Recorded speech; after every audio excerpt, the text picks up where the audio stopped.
Hello and welcome to Network News.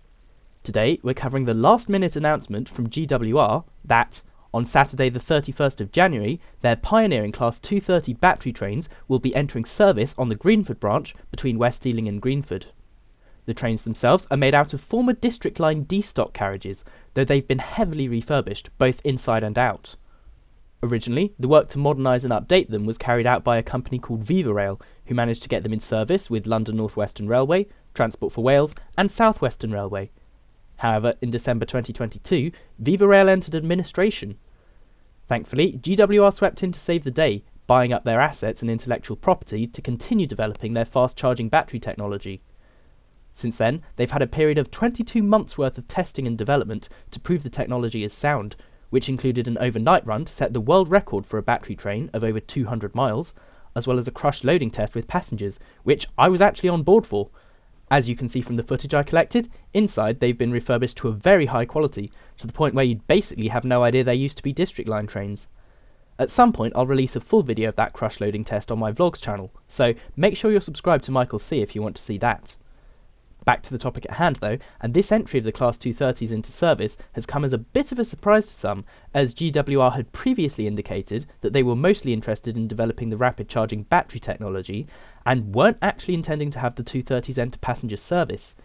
Indeed, for the trains to enter service, they've had to be given an exemption from the DFT over accessibility standards, as the doors don't currently meet the requirements. Nevertheless, the entry of these trains into service marks an important milestone in GWR's plans to decarbonise its fleet, for which it plans a much more extensive rollout of battery trains in the future, indicating that it'll need stock which can routinely cover over 60 miles between charges. Whilst the Greenford branch is only a 5-mile round trip, the Class 230 has shown itself to have a range in excess of 80 miles in normal operation, so GWR thinks its fast-charging battery technology could be perfect for the numerous branch lines it operates, even the 40-mile line from Exeter to Barnstaple. The charging system is so rapid that it can deliver 2 megawatts of power in less than 4 minutes, meaning it would only need to charge at terminus stations. It's able to deliver the power this quickly by use of a line-side battery bank, which trickle charges gradually to avoid creating a power surge on the local grid. Then, the power is delivered rapidly from the battery bank to the train by use of a fast-charging rail in the platform, which only gets activated once the train stops on top of it. In doing so, its quick charging window lines up nicely with the length of time a train would sit and dwell at a terminus station anyway. In the case of the Greenford branch, the charging technology has been installed at West Ealing station, but it could be installed relatively easily at most other terminus stations, and comes with a much lower cost than conventional electrification. If you want to ride GWR's Class 230 battery trains, the first service will be the 5:30 departure from West Ealing to Greenford on the morning of Saturday the 31st of January, and it'll continue shuttling up and down the line for the rest of the day.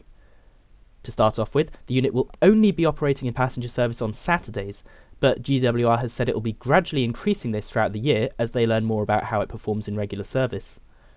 What are your thoughts on GWR's new battery trains? Will you be heading to Greenford to take a ride on board? Let me know in the comments.